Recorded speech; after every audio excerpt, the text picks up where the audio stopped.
to begin the discussion. Well, I guess you're first, Lee. You go first. Okay, I'm just going I added something that I've been talking about for many years.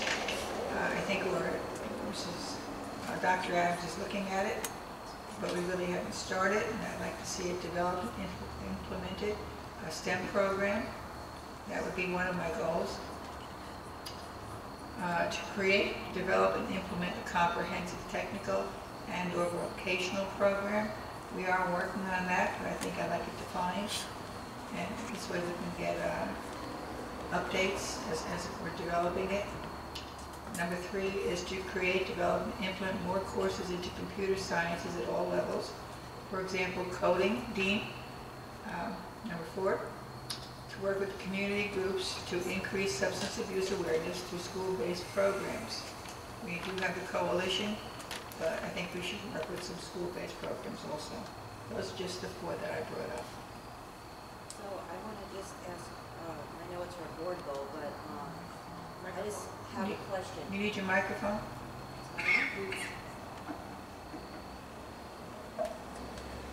So, speaking on these board goals, can I give an example of like what would be part of our board goals? I'll give you an example. We have how many classes do we offer in engineering? Is it a 1 class a day, or is it offered 2 times a day? Yeah. Because would that help expand upon our STEM program recommendation? One of the things that we established this year is under the direction of Dr. Mary Wilson and Bethany Rizzo, we had our first STEM task force meeting of teachers from all levels participating. The second meeting is coming up in December, again, discussing the STAR-led articulation between math and science topics, developing a research club at the middle school, what kind of summer offerings we can offer through our own district for our students, introducing computer programming at the elementary level, visiting other districts, looking at our middle school technology program and seeing what modifications and changes and enhancements we can make, as well as what kind of school. So we do have a task force that's meeting, and I did provide some information in the updates. Okay, so for example, is there any way that you could, I'm just using engineering as an example, I want you to actually look at some of the other electives. How many children are interested? Is there like one particular elective or several electives where there's a lot of children that are interested? Like because it's slotted for say 25 kids, we have to turn kids away? That's a discussion that's currently happening at the high school. They're participating in what we're calling a futuring project. So each of the department chair people and directors are looking at the course sequences. We're looking at enrollment trends. We're looking at what courses are pulling kids in, what courses are offered every year but never running. We're looking to compare ourselves to some similar districts around our area, as well as some of those aspirational districts. So these are all definite things that are in the process now. Okay, I'd like to see that. I would like to get some data on the engineering class, because if there is a lot of children that are interested and we're turning some away, or sometimes it's a schedule conflict, you know, that's harder for STEM. So I'd like to see the numbers on that. I just want to throw in one more. Cardio, more cardio in gym. I'll use an example of rhythm dance, which, like yoga, is stimulating for students from elementary all the way through high school. And I hope that will be part of the conversation going on in that particular committee. And I'm done. Thank you, Lee. Alan? Okay, my short terms, I have 3 that I listed on the agenda, but there's 2 that I'd like to just address. The first one's explore the Varsity about recess on the elementary level. Which one? I can share my rationale. We can't hear you, Milyyn. The first short term is explore the philosophy of added recess on the elementary level. My second short term is on the secondary level for the district to provide innovative ways to address the drug and alcohol use among teens. I have another one, provide avenues for the secondary level that will embrace recreational play after school. And last year, I had asked for some information or even just to look into the IB program. So I'm hoping maybe this year we can just get a speaker just to see if this is something that is for Connect-wide. Maybe it's not, but at least look at the IB program. You know, we seem to have a nice general fund. I'd like to look at several programs that other schools are offering, and obviously one of these competitors are the schools. And the other avenue I'd like to look at as well is the vocational studies. How much of our kids are going, how many of our children are going to BOCES? Can you give us the same number 1, 2, 3? Or maybe we can bring that in-house.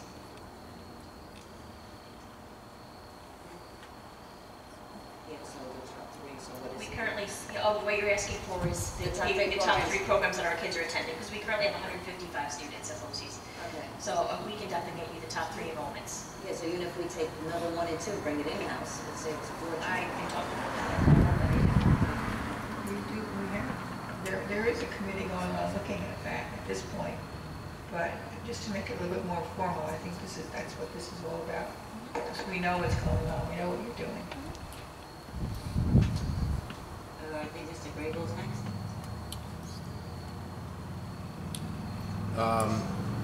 I was a little hesitant to identify any goals relative to curriculum or social development because I don't sit in that seat and I don't have the opportunity to observe what our kids need directly. So I was of the opinion that we trust those that do sit in those seats. They will perform ongoing assessments of what's out there and available to our kids and recommend to us those opportunities, gather some data that will support it. So my general goal was to support the goals recommended by Dr. Adams and her staff and the instructional team. Can I talk for that?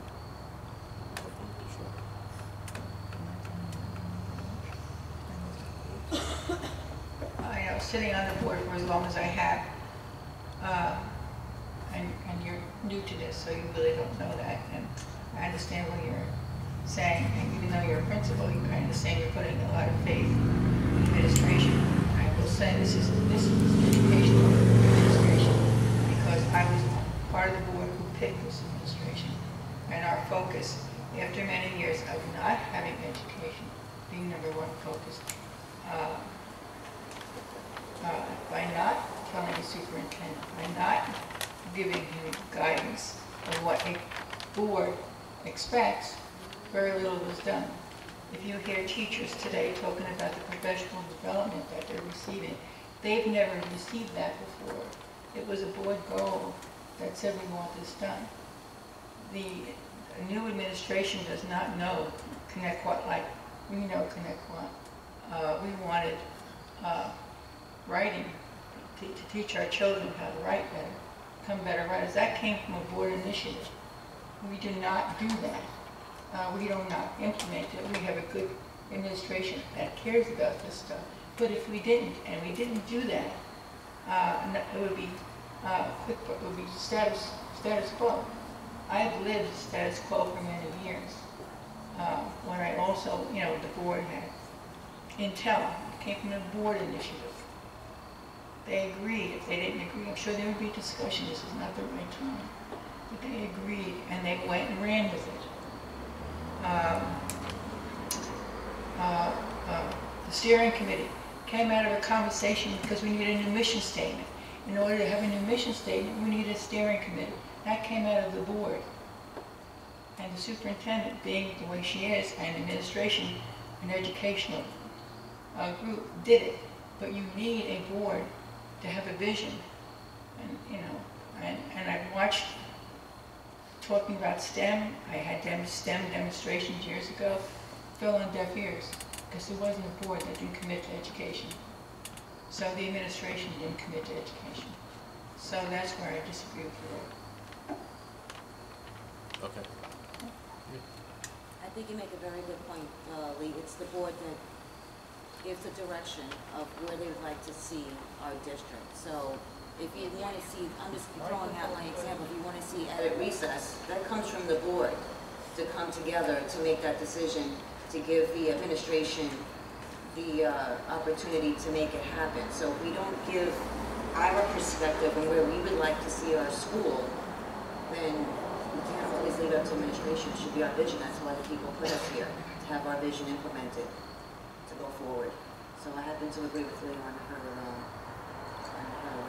what she said. Just real quick, and I guess at the risk of engaging in disagreeing banter, I sit in a seat that requires me to do that on a daily basis, and I think I'm of the opinion that it's my job to gather the data that's necessary for boards to make educated decisions. So while I had said I was hesitant to pinpoint goals relative to curriculum, that doesn't mean I'm checking out as a board member. What I'm saying is I trust those that sit in those positions to gather the data to help us make educated decisions. Well, I was hoping that you could have brought something new to the table, considering you're a high school principal, that maybe there's something in your school that works that you can bring to us and say, you know what, maybe this is something we may want to look at, something we want to entertain. Yeah, So I don't think the that. goal that the ambiguity of my goal doesn't suggest that I'm not going to bring ideas to the table. Will be part of a board goal. So if you have a program in your school that you happen to like and you like to see it in our school, this is the opportunity. Yeah, but I don't need to put that in writing. I mean, I'll bring any programs that I have faith in to the table at any time. All right. Mr. Farrelly?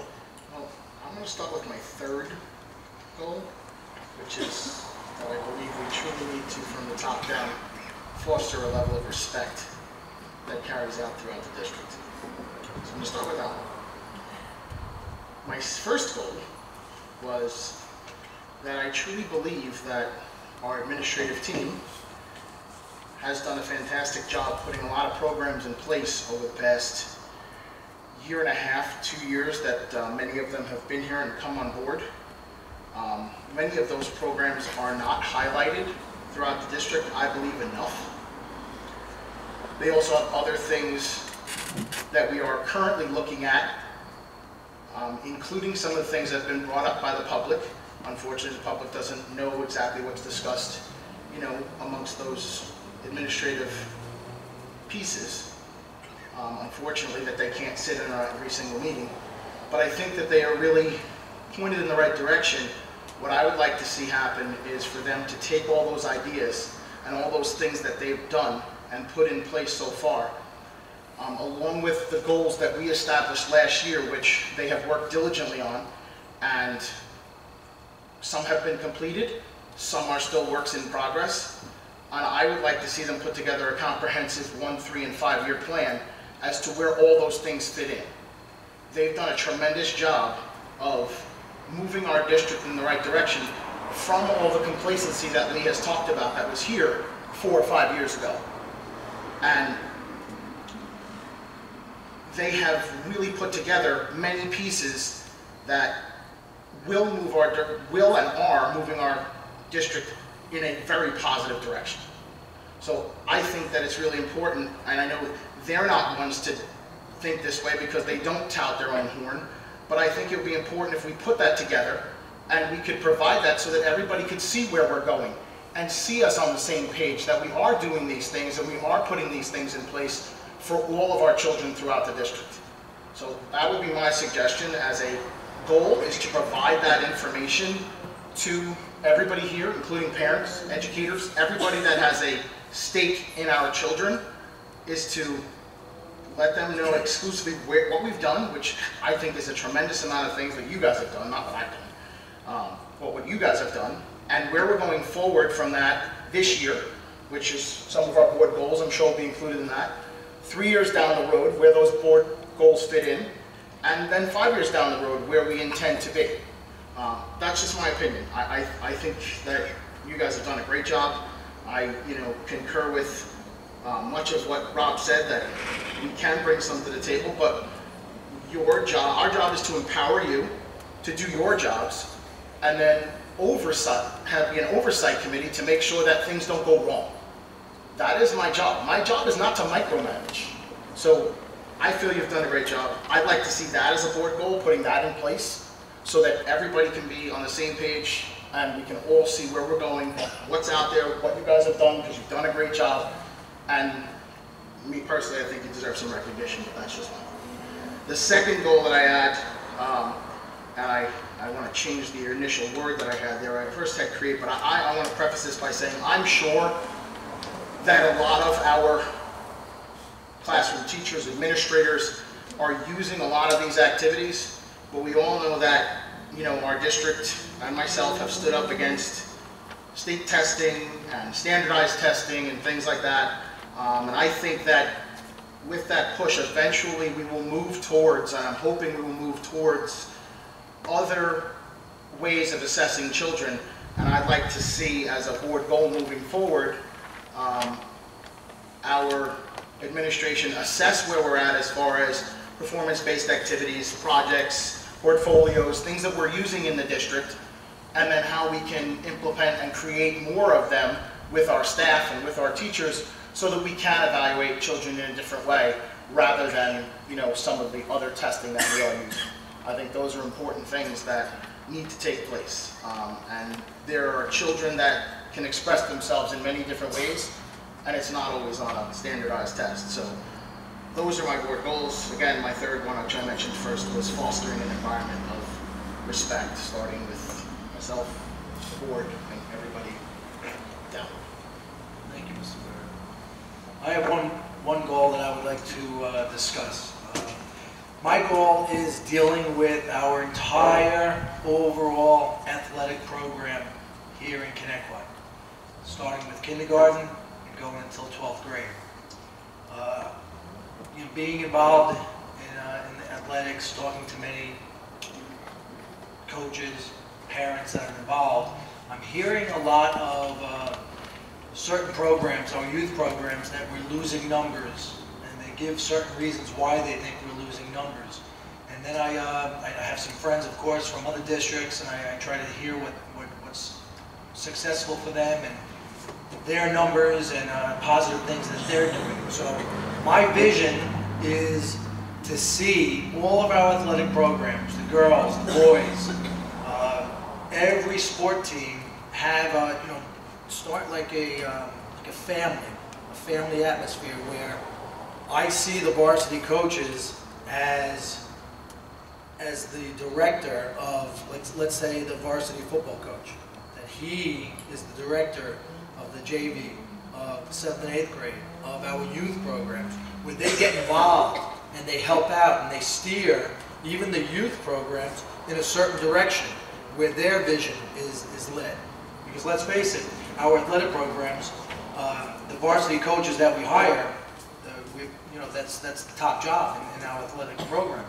So we should have faith that their vision should be the vision of that program.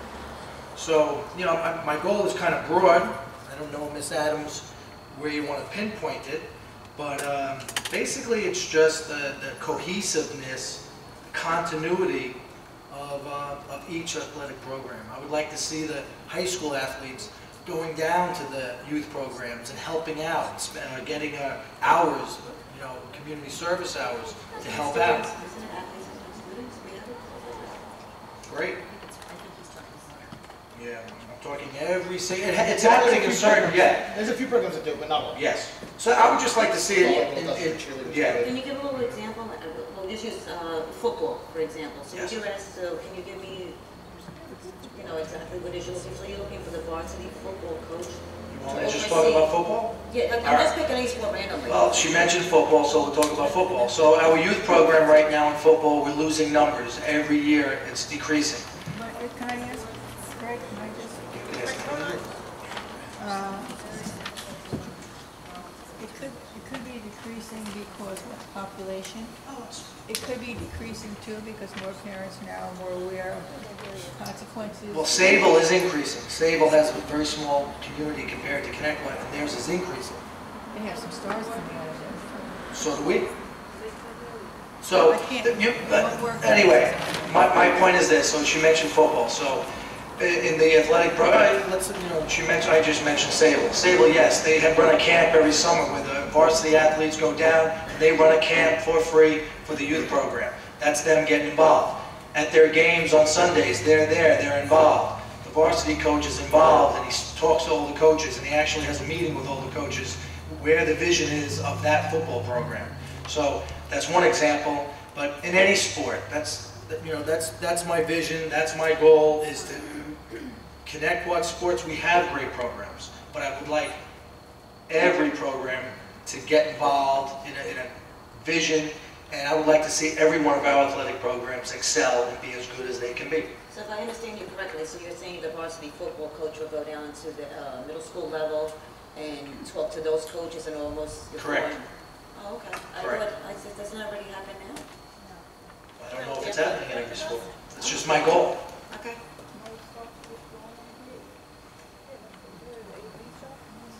So then- Yeah, of course the athletic director would be involved in that. Say you have the boards of all those little organizations, connect with youth across the board, deal with all them.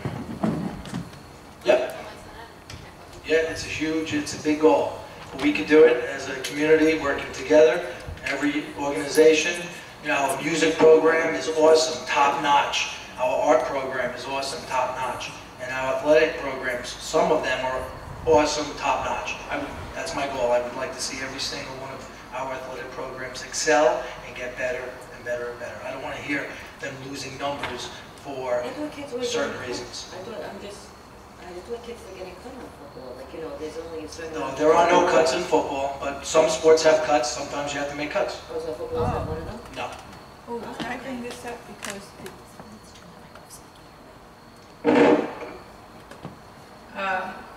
seventh grade, this came a while ago, and I kind of put it to the side, but it did upset me that there were girls trying out for volleyball, and I know, you know, and they didn't make the team.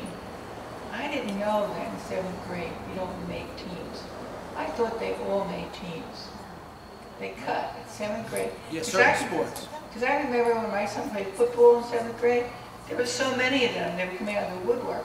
Football, you can carry more numbers. They carried a ridiculous amount of numbers. And That's too many. I thought that all kids, they're kids. They don't even know if they like football or baseball or soccer or whatever. And they're cut. I was really disappointed to hear that. Fortunately for those kids, there is a youth program where they could join.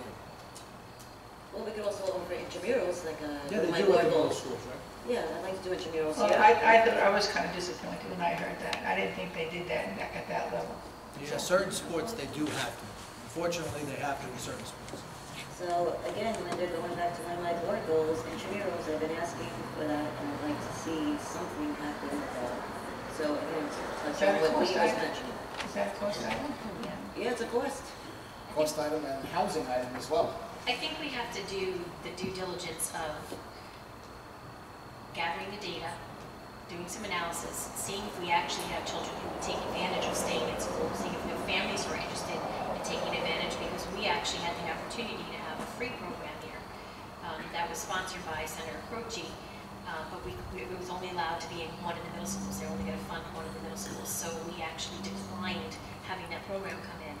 But I think the first thing that we need to do is see if there's need and interest on the kids and the parents to stay after school and what kind of program that they're looking at, and bring you that information so that we can begin to look at if that's something that you want to put in as a budget line item. Because there are a lot of good things that happen out of that, but we've already established we have limited facilities for a lot of these things. So if we have girls being cut off a volleyball team, but we have enough to have an intramural volleyball team, we would have no place to put them to play. So we would have to do some real looking at, you know, let us gather the data. So board goals usually need to start with some analysis to see if it's something the community wants, it's something that we can do, and then we look at it from a cost effective standpoint when we put it in the budget cycle for you. So that's something that, you know, I think it happened after the budget cycle we began talking about it, so that would be something we could certainly look at this year. So I'm gonna ask you to allow me to do this. We, last year as a board, you developed 5 overarching goals that were principles. And you have in front of you the document that I created last year and have amended for this year, where we actually translate your goals into action items. A lot of the things that you've given me tonight are action items. So if you'll allow me to look at the goals and the overarching statements that you made last year, which were very lofty and really a governing body type of goal, and let me map them into the action plan and show you where they might fit and give you that in an FYI so that you can look at them for the next board meeting. Would you allow me to do that? Yes, that sounds good. Certainly. Now, one of the things that I would like to say, for argument's sake, is the IB. I requested to have an IB speaker. How would that fall into goals? And I just want to just see if that would be a fit for us. Maybe it's not, but I'd like to have. When we talk about the curriculum projects in the high school program, there are a couple of different programs out there that are gaining popularity. One definitely is IB, the other is How about AP capstone. AP Capstone. So we definitely bring that in and that would fall under the domain of high school.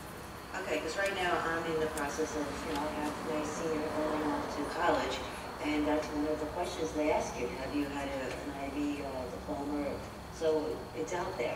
So I'd like us to just at least explore it, have someone speak. Maybe the public wants it, maybe they don't. Maybe our teachers want it, maybe they don't. At least start having that discussion. So we are competitive. But do our teachers want it, what we did to them last time? Well, no, we would have to make sure that we're not turning back. So it has to be all or nothing, basically. Because I had a bad taste in my mouth when we tried to push this program a couple of years ago. It was terrible. I mean, people really had a hard time with that program. Well, I think it goes back to Mr. Ferrio's point of the multi-year plans. Right. Those are really important things, and that's some of the things that we've done with the initiatives we have going forward is we have developed 3-year plans. So that way it provides more of a buy-in from instructional staff because they know that we're committed to it. They see what's happening, the first year, the second, third year, and they realize that there is going to be more support. Right, so where do we start with that? Do we have someone that comes down and just gives us the pros and cons of the program? That's where I'd like to start. I think part of our discussion last year when we had the same discussion was the fact that we wanted to increase some of the things at the AP level that were already going on in high school before we introduced it or even began to talk about an entire new program.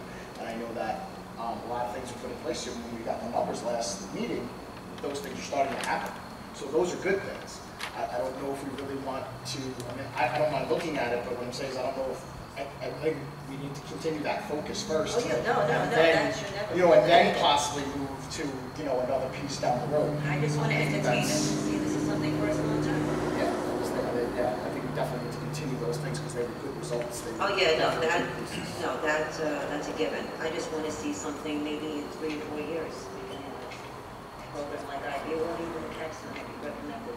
But on Capstone, I don't see that on the college applications. It's within the past, we actually saw a presentation from Hewlett. We had the insurance school presentation from Hewlett regarding AP Capstone. And it's, I think they're in their 3rd year, but they were a pilot school for the program. So it's something that's now starting to spread out. So pique our interest based on it. So it fits for the district. We definitely go in. Now, are other high schools taking on IB? I think it was a Blue Point just took it on, or it was in the talks? I'm not sure. So I'm curious about that number 2. Are more and more high schools taking on the IB program, or are they shying away from the IB program? If I remember last, I think Blue Point was taking it on. And again, it was a 3-year cycle to get it where it is now, but remember that being one of the last schools. Let's take a look to see where Bayshore is. Bayshore has it. They have